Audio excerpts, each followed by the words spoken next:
ke arah Jakarta atau ke arah Banten kan ke arah barat. Berarti kan perbedaannya ya ada yang turun di Tegal yang dekat gitu ya, ada yang turun di mana itu mungkin daerah Indramayu gitu ya, ada yang turun di Bekasi, ada yang sampai ke di ujung gitu di daerah Serang, Banten. Nah, tetapi nggak mungkin akan berjalan ketika sebuah kendaraan gitu ya, yang harusnya ke arah barat tapi tujuannya ke arah Jogja, ya Semarang, itu nggak akan pernah sampai gitu. Nah, maka usaha untuk menyamakan tujuan, menyamakan persepsi itu adalah usaha yang harus dilakukan terus menerus ya. Walaupun sulitnya luar biasa gitu ya. Untuk memahamkan guru saja tentang pentingnya taklim ini ya sulit gitu ya. Mereka menganggap bahwasanya tugas saya bukan taklim gitu ya. Tugas saya adalah ngajar. Nah, ketika bukan hal ngajar ya berarti kesemangatan untuk berangkat, untuk mengikuti kegiatan itu akan tidak sama gitu ya. Nah, inilah untuk menyamakan persepsi saja sesama guru itu sulit, apalagi menyamakan persepsi, menyamakan tujuan antara para orang tua gitu ya, yang secara langsung itu tidak ada hubungan ikatan selain ikatan karena anaknya sekolah di lembaga pendidikan yang dimana anak mereka sekolah gitu ya. Ya. Maka usaha terus menerus untuk menyadarkan, membuka hati dan pikiran para guru itu harus senantiasa dilakukan.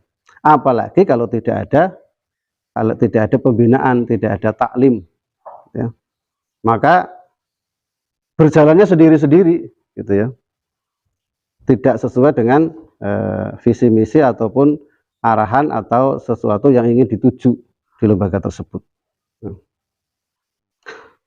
Sholawat serta salam semoga tetap tercurah pada Nabi kita Muhammad Shallallahu Alaihi Wasallam beserta seluruh keluarga beliau, para sahabat beliau, serta seluruh umatnya hingga akhir zaman. Baik, kita akan mengulangi gitu ya. Pekan kemarin kita sudah belajar sebagian dari bab kitab Al-Akhlaq lil Banin, yaitu kewajiban kepada ataupun akhlak kepada guru gitu ya, seorang murid kepada gurunya, karena ya, secara pribadi masing-masing kita ini adalah mempunyai dua peran gitu ya. Peran kita ini adalah sebagai seorang thalabul ilmi, sebagai seorang santri, sebagai seorang murid ya, karena kita pernah belajar dan kita akan terus belajar untuk masa-masa yang akan datang. Berarti kan status kita adalah seorang murid. Berarti kita masuk secara pribadi dengan tema ini. Yang kedua, kita adalah sebagai seorang guru gitu ya. Kita ini adalah sebagai seorang guru yang harus mempunyai kewajiban, mempunyai kemampuan untuk bisa mengajarkan bagaimana sikap atau bagaimana adab seorang murid kepada gurunya, yaitu kita ajarkan kepada murid-murid kita bagaimana mereka bersikap terhadap para gurunya gitu ya. Kita ajarkan terus gitu ya, karena ilmu itu kan ilmu kan turun menurun gitu ya, dari mulai Rasulullah SAW diturunkan kepada para murid-muridnya, yaitu kalangan para sahabat. Ini loh sikap kalian terhadap guru itu begini. Pada saat itu kalau murid langsung Rasulullah, yaitu para sahabat, bagaimana sikap kepada para sikapnya para sahabat kepada gurunya yaitu Rasulullah SAW. Begitu juga dengan para sahabat, ya. Para sahabat mengajarkan bagaimana, para sahabat kan otomatis jadi guru, ya, mengajarkan kepada para muridnya, yaitu kalangan para tabi'in, bagaimana sikap mereka terhadap para kepada para gurunya, yaitu para sahabat. Gitu. Begitu juga tabi'in mengajarkan kepada para muridnya, tabi'ut tabi'in, dan sampai sekarang. Pekerjaan estafet ini sekarang ada pada diri kita ini, ya. Estafet dari para sahabat diturunkan kepada tabi'in, tabi'in kepada tabi'ut tabi'in, begitu juga dengan para ulama-ulama salaf atau ulama-ulama khalaf sekarang. Itu sekarang ini, hari ini, itu sampailah estafet itu pada tangan kita, pada diri kita. Maka mau tidak mau ya kita harus melakukan hal itu, meneruskan estafet pendidikan dari para pendahulu-pendahulu kita, dari Rasulullah, sahabat, dan generasi-generasi setelahnya. Nah, maka kemampuan kita ini harus senantiasa ditingkatkan. Supaya apa? Supaya nanti kita juga bisa mewariskan estafet pendidikan, estafet pentarbiyahan kepada murid-murid kita. Nah, jangan sampai kita menjadi pemutus, gitu ya. Jangan sampai kita menjadi pemutus untuk estafet perjuangan, estafet pendidikan, terutama pendidikan masalah akhlak ini. Nah, maka kita harus bersemangat, ya, semangat untuk mengajari anak-anak kita, mengajari murid-murid kita bagaimana ini sikap mereka terhadap gurunya. Sebagai contoh, gitu ya. Ada seorang sahabat, ya, sangat sahabat mulia, gitu ya, sahabat senior bahkan, ya. Terus dia suatu hari dia bertemu dengan Ibnu Mas'ud, gitu ya. Ibnu Mas'ud itu Ibnu Mas'ud malah justru, ya, bertemu dengan siapa ini namanya, Abbas, gitu ya. Itu ketika Abbas ini kan masih masih keluarga Rasulullah, gitu ya. Karena bapaknya yaitu Abbas itu adalah pamannya Rasulullah, gitu ya. Pamannya Rasulullah. Walaupun umur antara Abbas dengan Rasulullah beda sekitar cuma 3 tahun, gitu ya. Jadi Abbas sama Rasulullah itu menyusunya sama, gitu ya, kepada Halimatus Sa'diyah, gitu ya. Nah, maka anaknya ini kan berarti termasuk kerabat daripada Rasulullah SAW, gitu ya. Maka ketika sahabat ini bertemu dengan Abbas, gitu ya, dia ketika Abbas mau naik kuda itu disediakan ininya ini kayak gini, ini kalau mau naik itulah ya, ini supaya bisa naik ke sini dulu terus ke sana gitu, ke kuda gitu, pijakan, gitu ya, disediakan pijakannya gitu. Terus kudanya itu dituntun, gitu ya. Nah, maka karena apa? Karena tadi, gitu ya, memuliakan ahlul bait, juga memuliakan orang berilmu, gitu. Karena Ibnu Abbas ini dia anaknya kecil tapi pinternya luar biasa, gitu ya. Jadi Rasulullah SAW itu pernah bersabda tentang Abbas ini, kalau engkau ingin tahu maksud tujuan diturunkannya satu ayat di dalam Al-Quran, maka tanyalah kepada Abbas. Abbas tahu persis setiap ayat turunnya di mana, maksudnya seperti apa, gitu. Bahkan Abbas ini termasuk ahli tafsir dari kalangan sahabat. Muridnya Abbas itu namanya Mujahid. Namanya Mujahid. Mujahid ini ahli tafsir juga. Beliau pernah mengikuti kajiannya bersama Ibnu Abbas. masalah tafsir dari Al-Fatihah sampai Anas sebanyak 30 kali diulang. Jadi kalau sekarang itu ya ada ustadz gitu, atau ustazah ya hanya cuman mengikuti pengajian, wah saya sudah pernah itu diajari sama guru saya cuman sekali, itu masih kalah sama Mujahid.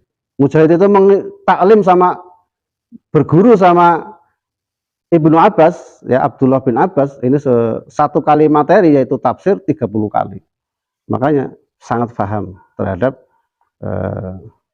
apa yang disampaikan oleh Ibnu Abbas, karena yaitu diulang-ulang terus. Baik ya.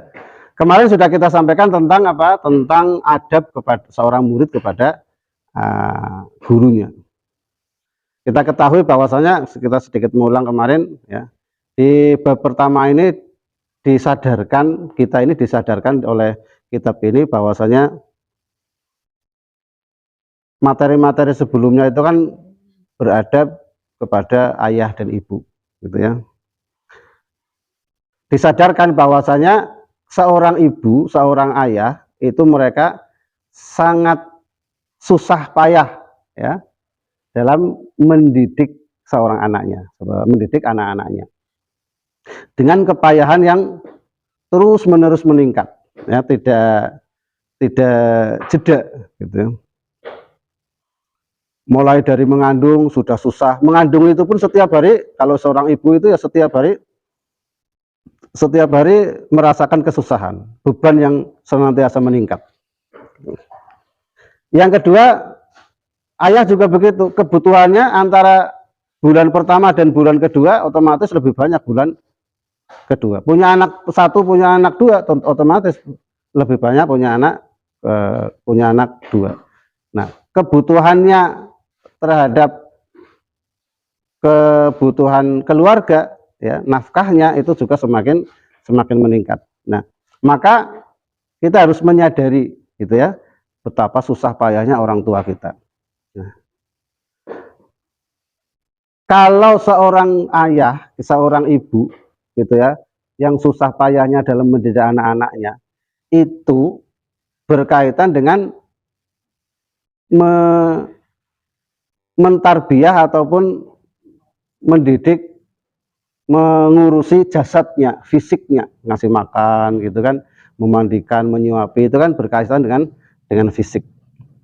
Itu seorang murid, seorang ayah, seorang anak mempunyai kewajiban yang harus ditunaikan kepada orang tuanya, yang itu merupakan hak orang tua daripada anak-anaknya. Begitu juga seorang guru, ya. Seorang guru itu mendidik anak-anak atau mendidik murid-muridnya berkaitan dengan rohaninya, ya. Pikirannya, ya, yang belum tertata itu diluruskan, ditata yang rapi pikirannya supaya sesuai dengan penciptaannya. Nah, tujuan dia diciptakan oleh Allah Subhanahu wa taala. Begitu juga dengan hatinya, gitu ya. Terus juga dengan ruhnya, apalagi dengan pikiran dan akalnya. Dengan apa? Dengan mengajari setiap hari. Seorang guru, ya, itu sama persis ngajari seperti layaknya seorang ayah atau seorang ibu ngajari jalan anaknya, ya. Pernah yang sudah punya anak, ya, kecuali Mas Jasim berarti, ya. Mas Nono, Mas Novi, sudah bisa jalan belum Mas Novi anaknya? Nanti kalau mau bisa berjalan itu dititah, gitu ya. Diajari lo jalan ini, pegangi tangannya kayak gitu, ya. Terus supaya jalan. Kakinya belum terangkat, pakai kaki orang tuanya, gitu ya. Di kakinya itu ditaruh kaki kanan anaknya, ditaruh kaki kanan bapaknya. Nanti diangkat, gitu ya. Ini loh cara berjalan begini nak, begitu, ya.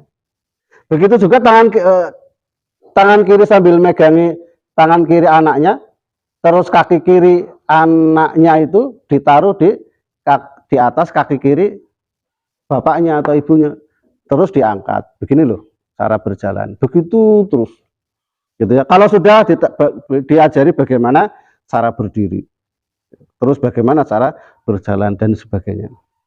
Ya, Begitu juga seorang guru, ya, ngajari akhlak anak, ya, itu harus dituntun, gitu ya. Bagaimana sikap seorang anak itu, seorang murid kepada gurunya, harus diajari. Guru datang, gitu ya, dituntun, gitu ya, disalami. Oh, ini loh akhlak seorang murid kepada gurunya, supaya dia diajari, ya, diajari supaya ketika seorang murid itu bertemu dengan gurunya itu salaman, cium tangan, kayak gitu ya. Itu nggak apa namanya, begitu. Begitu juga ngajari sholat tahajud, tuh luar biasa, gitu ya. Dibangunkan, lagi tidur itu dibangunkan, ya. Terus disuruh berdoa, dia dikawal sampai ke kamar mandi, buang hajat, gitu ya. Dikawal sampai wudhu, dikawal, seperti kalau tidak dikawal tidur lagi. Itu menuntun seorang anak, seorang murid kepada supaya apa? Supaya membiasakan diri sholat tahajud. Begitu juga dengan makan, gitu ya. Makan itu ya harus diajari, diambil bagaimana cara mengambil nasi, bagaimana cara ngambil lauk, gitu, bagaimana cara makan pakai tangan kanan dan sebagainya, kayak gitu ya. Itu tidak ubahnya seorang ayah, seorang ibu ngajari anak-anaknya untuk berjalan dan lain sebagainya. Nah, maka kalau tadi seorang anak itu mempunyai hak yang harus ditunaikan kepada orang tuanya, baik ayah maupun bunda, selaku hak orang tua yang harus ditunaikan oleh anak. Guru mendidik akhlak, mendidik ibadah para murid itu juga mempunyai hak. Guru itu mempunyai hak yang harus ditunaikan oleh para muridnya, gitu ya. Dalam apa? Dalam segala hal. Ya, salah satunya kemarin dijelaskan di sini. Ya, pertama adalah hendaklah untuk mendengar nasihat-nasihatnya, gitu ya. Apa yang disampaikan oleh gurunya, nasihat-nasihatnya didengarkan dengan baik. Terus juga patuh tunduk dengan perintah-perintahnya. Bukan, ini juga penting, gitu ya, bukan karena tunduk mendengarkan nasihat, tunduk dengan perintah-perintah, bukan karena takut hukuman, tapi memang apa? Tapi memang menjalankan kewajiban itu dengan rasa ikhlas, gitu ya, dengan rasa ikhlas, dan penuh dengan senang dan pengagungan. Nah, sebagaimana seorang yang sakit sedang berobat kepada dokter, maka orang yang sedang sakit itu pun amat sangat mendengarkan nasihat-nasihat yang diberikan oleh dokter tadi dengan penuh kepatuhan, dan melaksanakan anjuran-anjuran dari dokter itu pun dengan penuh penuh rasa terima kasih, gitu ya. Nah, maka itulah yang harus dilakukan oleh seorang murid kepada gurunya, gitu ya. Dan tidak kalah pentingnya adalah dengan tadi, gitu ya, dengan rasa rendah hati, gitu ya, dengan rasa rendah hati terhadap gurunya. Kenapa? Karena seorang guru itu tidak mungkin akan memberikan nasihat kecuali nasihat itu guru tersebut memandang bahwasanya nasihat itu diperlukan oleh muridnya, dan itu adalah untuk bermanfaat pada muridnya tersebut. Ini juga harus, pikirannya itu harus ditata seperti itu ya. Selanjutnya juga tidak mungkin seorang guru memerintahkan sesuatu kepada muridnya yang itu bisa mendatangkan mudorot, ya, tapi malah justru apa yang diperintahkan oleh gurunya itu pasti adalah sesuatu yang bermanfaat. Terus juga apa yang dilarang, gitu ya, apa yang dilarang oleh seorang guru kepada muridnya, pasti larangan itu adalah sesuatu yang mudorot. bukan sesuatu yang bermanfaat bagi dirinya. Nah, maka dengan hati seperti itu, dengan rasa rendah hati seperti itu, dengan rasa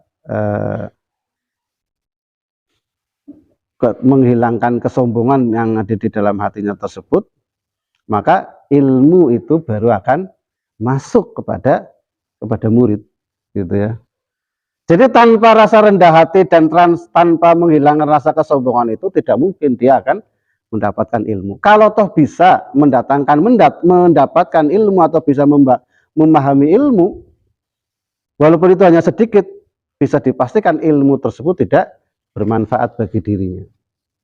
Ya, apalagi bermanfaat bagi orang lain. Ya, kalau dengan tadi tidak ada rasa penghormatan, tidak ada rasa menganggap bahwasanya semua itu adalah baik untuk dirinya, itu nggak akan bisa mendatangkan kemanfaatan pada dirinya. Ya. Apa yang harus dilakukan oleh seorang murid? Ya, kemarin sudah kita sampaikan, seorang murid hendaklah meniatkan diri, gitu ya, meniatkan diri untuk menuntut ilmu dengan untuk apa? Mendatangkan pahala, mendapatkan ridho dari Allah Subhanahu wa taala. Juga supaya apa? Supaya nanti dia bisa selamat di kehidupan yang masa yang akan datang, yaitu di kehidupan akhirat. Ya. Maka ini juga tidak kalah pentingnya, ya, tujuan dalam menuntut ilmu juga harus disadarkan kepada anak-anak kita, kepada murid-murid kita, bahwasanya kita belajar itu dalam rangka apa? Dalam rangka untuk menghidupkan agama, gitu ya. Sudah kita sampaikan di awal ya, bahwasanya agama bisa sampai ke kita hari ini, gitu ya. Prosesnya kan dari guru diajarkan kepada murid, ya. Murid ini nanti ngajarkan kepada muridnya, muridnya lagi mengajarkan muridnya, sampailah kepada kita. Jadi agama itu hari ini masih bisa bertahan, gitu ya. Masih bisa kita merasakan nikmatnya, indahnya kita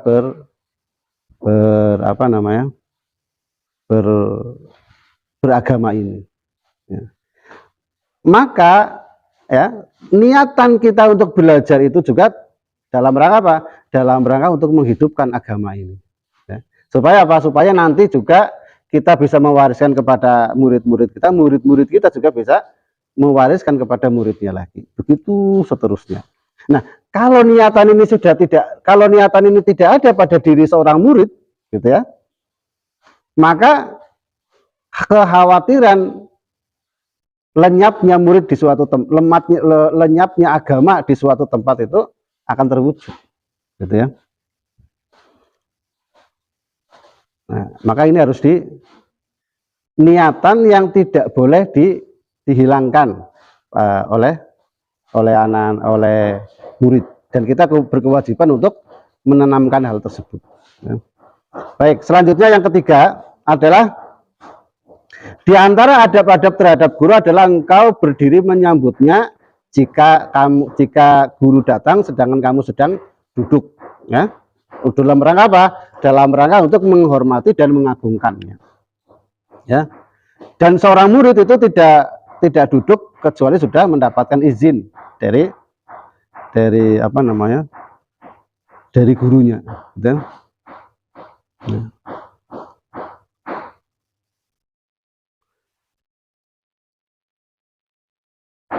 Adab selanjutnya, hendaklah engkau memberi salam kepadanya dan menjabat tangannya setiap hari, ya, baik di sekolah, baik berangkat sekolah maupun pulang dari sekolah, atau saat mereka berangkat ke madrasah maupun keluar dari madrasah. Dengan apa? Dengan menghadapnya, gitu ya. Jadi nggak bisa, atau nggak, adabnya itu jangan sampai seorang murid itu salaman kepada gurunya itu mengesampingkan atau bahkan mungkin malah membelakangi, kayak gitu ya. Guru ada di depannya, kita menghadap ke guru, bersalaman, gitu ya. Nggak boleh pamitan ya Bu Guru, gitu ya, sambil ini. Nah, maka adabnya di depannya, ya. Dan tidak hanya salaman saja, laki-laki adalah apa? Dengan penuh dengan penuh penghormatan dan wajah yang tersenyum, ya. Terus juga wajib juga atau mungkin adab juga menanyakan kesehatan gurunya, gitu ya. Jadi nanti diajarkan kepada murid-murid kita, ya. Adab seorang murid itu adalah menanyakan kesehatan gurunya. Bagaimana Ustaz, guru sehat Ustaz, gitu ya. Bagaimana Pak Guru sehat. Nah, itu apa namanya? Adab seorang murid itu harus seperti itu, gitu. Dan juga diwajibkan juga atau disunahkan juga nanti guru, mungkin ini untuk kelas 5, 4, 5, 6 yang sudah mulai agak besar gitu ya. Ini nanti dilatih gitu ya. Dilatih apa? Dilatih murid itu harus menanyakan apakah ada keperluan yang bisa dibantu. Gitu ya. Keperluan yang bisa dibantu. Bagaimana Bu Guru, bagaimana Pak Guru, bagaimana Ustadz, Ustadzah, ada yang perlu, ada yang bisa saya bantu, kayak gitu ya. Ini salah satu kelebihan belajar di kitab Al-Halak Lil Banin, sampai ke urusan-urusan kecil itu juga diajarkan di sini, ya. Dan memang harus itu, ya. Nanti bisa dipraktekkan, gitu ya. Bisa jadi sesekali nanti guru itu ngajak murid-muridnya ke rumahnya, ya. Untuk apa? Membersihkan, ngepel rumahnya, gitu ya. Ngepel rumahnya. Terus bisa juga nanti nyucikan piringnya, kayak gitu ya. Dalam rangka apa? Dalam rangka untuk mendidik, mengajari, menuntun seorang murid berakhlak kepada gurunya, ya. Ini harus dicoba seperti itu ya. Terus juga tidak boleh ya memanggil gurunya dengan apa? Memanggil gurunya dengan namanya, jangan boleh ya. Terus juga kalau gurunya itu punya aib gitu ya, baik fisik maupun aib tentang kepribadiannya, itu seorang murid itu tidak boleh untuk menyebarkannya, gitu ya. Misal kok ada murid, ada guru yang buta misal gitu ya. Nanti ini buta ini disebarkan kepada yang lain, atau mungkin pincang kayak gitu ya. Gurunya pincang, itu disebarkan kepada yang lain. Itu adabnya tidak boleh seperti itu, ya.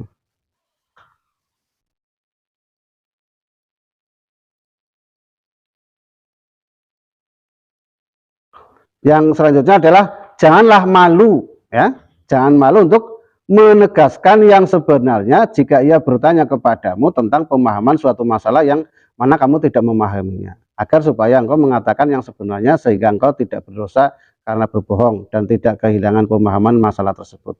Janganlah kamu marah jika ia menegurmu, tetapi diamlah dan bergembiralah atas hal tersebut. Ia tidak menegurmu kecuali karena kecintaan kepadamu, agar engkau menjalankan kewajibanmu dan engkau akan berterima kasih atas teguran tersebut, ya. Sudah saat engkau sudah besar nanti. Dan dari suatu kesalahan yang besar adalah engkau mengira bahwasanya gurumu membencimu karena teguran kepadamu. Maka tidaklah seorang murid berprasangka buruk kepada gurumu kecuali ia adalah murid yang kurang ajar, ya, yang terhalangi untuk mendapatkan ilmu, gitu ya. Diajarkan juga, disadarkan kepada murid-murid kita, ya, kalau ada guru ya yang menegur, ya, menegur muridnya, kamu jangan begini, gitu ya. Maka seorang murid haram hukumnya untuk marah, gitu ya, atau bahkan apa namanya, tidak apa namanya, jadi tidak suka, gitu ya, tidak suka kalau ditegur. Kenapa? Karena tidaklah seorang guru itu menegur para muridnya itu apa? Karena rasa cintanya kepada murid tersebut, gitu ya. Karena rasa keinginan untuk apa? Untuk kelanjutan murid tersebut bisa berjalan dengan baik, gitu ya. Ini harus disadari oleh murid, gitu. Dan kita harus harus mengajarkan itu juga kepada murid-murid kita. Terakhir dari yang didapat di kitab ini adalah dari salah satu bentuk kesetiaan kepada gurumu adalah ketika engkau tidak melupakan kebaikannya sepanjang hidupnya. Ya. Meskipun jika engkau keluar dari sekolah ataupun ketika sang guru sudah tak berada di sekolah tersebut, atau dia telah berpindah ke kota lain, contohnya, maka engkau selalu berhubungan dengannya lewat surat menyurat, dan khususnya ketika ada acara-acara, dan begitu pula saat ia sudah berpindah ke alam yang kekal, agar senantiasa engkau mendoakannya agar Allah merahmatinya dan mengampuninya. Dan akan sangat baik juga bersedekah untuk dirinya. Ini adab, ya. Tentunya ini sangat banyak gitu ya, tapi di dalam kitab ini hanya 6 yang tertulis di kitab ini. Ya. Jadi intinya yang terakhir ini tidak ada kata mantan guru, ya, atau mantan murid. Jadi salah nanti ketika itu bekas guru saya, gitu ya. Atau seorang guru mengatakan itu bekas murid saya, itu nggak ada, gitu ya, bekas murid. Jadi kalau sekarang kita mendapati ada anak, ya, misal di SDIT, gitu ya, sekarang mereka sudah lama bertahun-tahun sudah lulus. Sejatinya mereka itu ya masih murid kita, gitu ya, murid kita, dan kita masih ada kewajiban untuk mungkin mendoakannya dan lain sebagainya. Begitu juga seorang murid, tidak ada kata mantan guru, ya.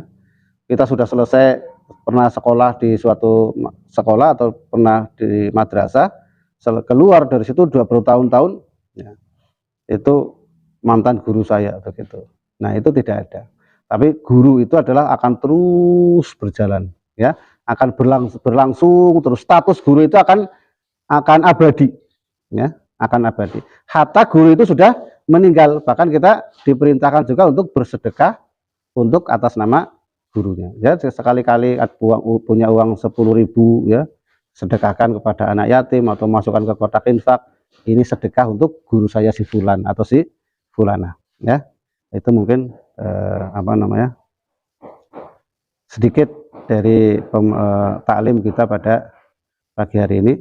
Mudah-mudahan ini juga bermanfaat untuk diri saya pribadi dan bermanfaat untuk para ustadz dan ustadzah selaku seorang guru, dan kita semua mudah-mudahan diberi kemudahan oleh Allah Subhanahu wa taala untuk mengajarkan akhlak kepada guru ini kepada murid-murid kita, sehingga apa?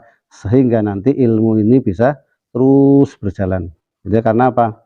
Karena sekarang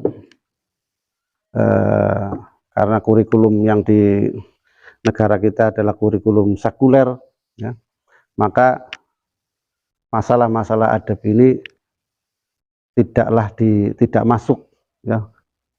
Jangankan masuk, ya, mungkin oleh para perancang lembaga pendidikan di dinas sosial itu juga di dinas pendidikan itu mungkin malah tidak terpikirkan, gitu ya, tentang pentingnya tentang adab akhlak ini. Kalau di awal-awal dulu masih ada, gitu ya, pelajaran tata krama, gitu ya, tapi sekarang tidak ada. Nah, maka karena ini bukan perintah dari dinas pendidikan, ini adalah perintah dari ajaran atau dari agama kita, maka kita juga harus tetap mendahulukan perintah di dalam agama kita untuk melestarikan ilmu ini, yaitu ilmu tentang adab, ilmu tentang akhlak, ya, yang harus kita lestarikan. Siapa lagi kalau tidak kita yang akan melestarikan ilmu ini? Karena padahal sesungguhnya kemuliaan seseorang itu dilihat dari akhlak, dari adabnya, ya. kita akhiri dengan doa qatul majelis. Subhanakallahumma wa bihamdika asyhadu an la ilaha illa anta astaghfiruka wa atubu ilaik. Assalamualaikum warahmatullahi wabarakatuh.